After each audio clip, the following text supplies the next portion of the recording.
Selamat pagi saudara yang dikasihi Tuhan. Kita jumpa lagi dalam renungan pagi GPD Bethesda Makassar.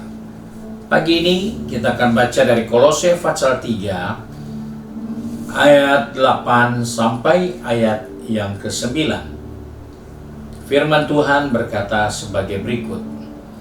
Tetapi buanglah semuanya ini, yaitu marah, geram, kejahatan, fitnah, kata-kata kotor yang keluar dari mulutmu.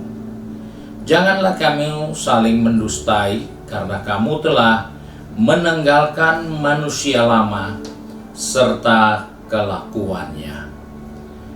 Puji Tuhan, kita jumpa satu nasihat firman Tuhan dari Rasul Paulus untuk kita sebagai orang-orang percaya yang sudah lahir baru. Kita sudah hidup dalam suatu kehidupan yang diperbaharui di dalam Kristus, dan oleh karena itu ada usaha yang harus kita kerjakan. Kita bukan orang yang berdiam diri menikmati kebaikan Tuhan, tetapi ketika kita menikmati kebaikan Tuhan, waktunya kita mulai membuang sesuatu atau semua yang tidak berguna dari kehidupan kita. Marah, geram, kejahatan, fitnah, kata-kata kotor, dan jangan kita saling mendustai. Mengapa hal ini harus dikatakan seperti itu? Karena hal ini tugas tanggung jawab kita, bukan urusan Tuhan lagi. Karena ketika kita sudah dibaharui, maka hidup lama kita sudah tidak ada lagi. Namun dalam perjalanan waktu ke depan, kita harus sadar. Mungkin ada keinginan untuk marah, geram, untuk melakukan kejahatan, untuk fitnah, atau mengeluarkan kata-kata kotor, atau ingin saling mendustai. Maka itu tanggung jawab kita untuk ditinggalkan, untuk dibuang. Jangan dipakai lagi. Karena kita sudah dibaharui di dalam Kristus. Kita sudah lahir baru. Karena itu kita harus bertindak, kita harus berusaha membuang semua yang tidak berkenan itu. Ada banyak orang setelah dia diselamatkan, dia minta Tuhan yang buang, padahal itu adalah keinginannya sendiri. Sebab itu ketika kita harus membuang, maka yang kita buang itu bukan keinginan kita. Yang kita buang itu sudah sesuatu yang kita tidak butuhkan, sesuatu yang kita tidak perlukan, atau dengan kata lain sesuatu yang kita benci, yang kita tidak suka sama sekali. Itu yang kita buang.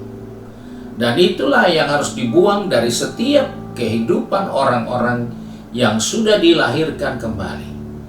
Buang marahmu, buang gerammu, buang keinginan berbuat jahat, buang kebiasaan memfitnah atau biasa berkata-kata kotor, apalagi suka saling mendustai. Itu harus dibuang.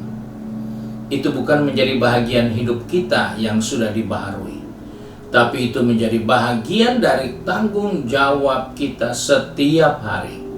Buang.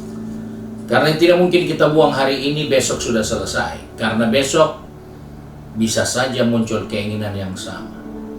Maka sikap kita harus selalu membuang. Keinginan hati kita selalu harus menanggalkan yang tidak berguna, yang sudah sama sekali kita tidak butuhkan. Kita harus belajar membuang. Karena itu adalah kehendak Allah. Karena kita sudah menanggalkan manusia lama dan kelakuannya. Dan itulah sebabnya Rasul Paulus katakan, kita akan terus dibaharui setiap hari untuk memperoleh pengetahuan yang benar menurut gambar Khalidnya. Jika kita setiap hari membuang. Kalau kita tidak pernah buang, maka kita tidak mungkin dibaharui. Dan itulah yang diingatkan oleh Rasul Paulus dalam buku Kolose untuk kita semua. Puji Tuhan, Tuhan tolong kita untuk melakukan tanggung jawab kita setelah kita dilahirkan kembali. Mari kita satu di dalam doa. Kembali kami datang kepada Bapa di surga dengan mengucap syukur, karena oleh kasih karunia-Mu Engkau mengingatkan kepada kami. Setelah kami dibaharui, maka kami diberi kesempatan untuk setiap saat mulai membuang hal-hal yang kami tidak butuhkan, membuang hal-hal yang tidak berkenan, kelakuan-kelakuan yang buruk yang kami harus buang. Tolong kami Bapa, pegang tangan kami, atur langkah kaki kami, supaya semua yang kami tanggalkan itu benar-benar membawa kami untuk selalu dibaharui di dalam roh kami, untuk mencapai tujuan panggilan rencana-Mu. Sebab itu Engkau tolong anak-anak-Mu yang sudah pergi bekerja, berbisnis, studi, maupun sudah sibuk dengan kegiatan di rumah masing-masing. Ingatkan kami setiap hari, kami harus membuang hal-hal yang buruk ini, agar hari itu kami dibaharui, agar hari-hari yang kami akan jalani, kami dapat kekuatan untuk dibaharui setiap hari di dalam kasih karunia-Mu Tuhan. Terima kasih Bapa untuk berkat-Mu hari ini. Sebab itu kami bersyukur, kami berdoa di dalam nama Tuhan Yesus Kristus. Haleluya. Amin. Puji Tuhan, Tuhan Yesus memberkati kita, dan selamat pagi.